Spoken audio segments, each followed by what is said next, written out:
Hi, I'm Andrew Holzman. I work at Family Tree Counseling Associates in Carmel, Indiana. I'm calling this video, which is not my title because I'm going to read a letter for most of the video, a letter to my emotional system. I have a client who I've worked with for several years, off and on, who, because of trauma in her life, because of issues that have come up for her very strongly lately, is trying to integrate both her logical, rational side and her emotional, feeling side. Now, because of the trauma, she adapted by pushing aside her feelings, by not paying attention to her feelings. She's a very smart young woman who can speak on many subjects and be very interesting, but didn't feel very connected to what she needed from the feeling side of herself. So things have come up lately, things have bubbled to the surface where she's feeling the need to pay more attention and have a fuller life, pay more attention to her needs and her feelings and her wants. So she wrote this letter to her emotional system, and here it is. It says, "Hi, emotional system.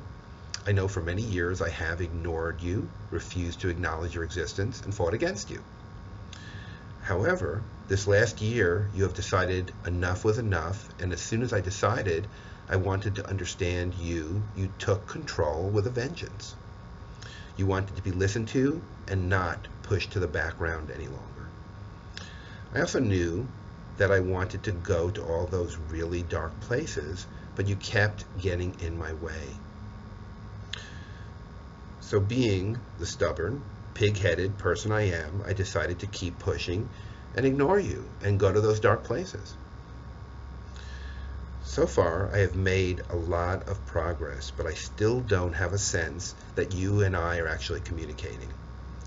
That's an issue for her, is that she can feel these things but doesn't quite understand them. "I have learned how to listen to the physical changes you create in my body, but I don't hear any of the thoughts that go with these changes. I want to be open to what you have to say. Since fighting you has only gotten so far, and fighting you is ultimately not what I want, I propose to give you more respect and start actually listening to what you have to say. Ultimately, I want us to be best friends. I want us to work together and become so integrated we can't tell where each of us starts and ends. Our body and mind can't and won't be happy, content, fulfilled until we join together and work together and respect each other." Sounds like a good idea. "I know it will take time to build trust between us, but I know we can do it.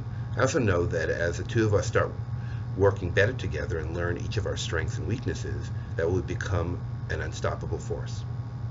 I would like to call an end to our feud, and I will start by trying to respect you more and what you offer. I accept you, emotional system, as you are. In peace, logical, rational system." So I think that says a lot, that letter.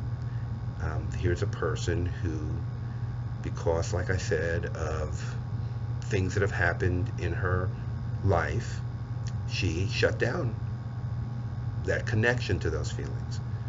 It's not that she shut down feelings, they were still there, but they were not accessible in a way that benefited her.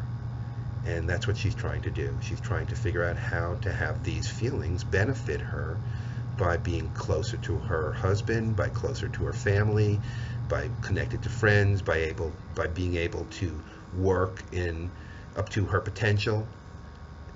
She's working hard. She's writing, and she's drawing, and she's talking, and she's listening, and she's reading, and she's struggling with something that I think a lot of people struggle with. I don't think this is a one person. The reason why I read that letter is I think a lot of people, a lot of folks struggle with how to be connected to their emotion, or for some others, how to be less emotional and be connected to the rational side. We learn in our families how to be a certain way. We role model our families. We see things in our life that create who we are, for good or for bad, for for positive or negative, and that's a struggle. The struggle is, when do we take care of ourselves in an emotional way? Because emotions can be very scary. They can make you very vulnerable. And being emotional has often not worked out for people because they get ridiculed or ignored when they're trying to share that something important to them, and they may not know how to share it in a way that gets their needs met. But that's the stuff of therapy, and that's for another day. So the stuff of therapy is, how do you initially, at least paying attention to integrating that emotional or that rational side into your life. Thank you for listening. I'm Andy Holzman at Family Tree Counseling. My number is 317-457-8668. Thank you.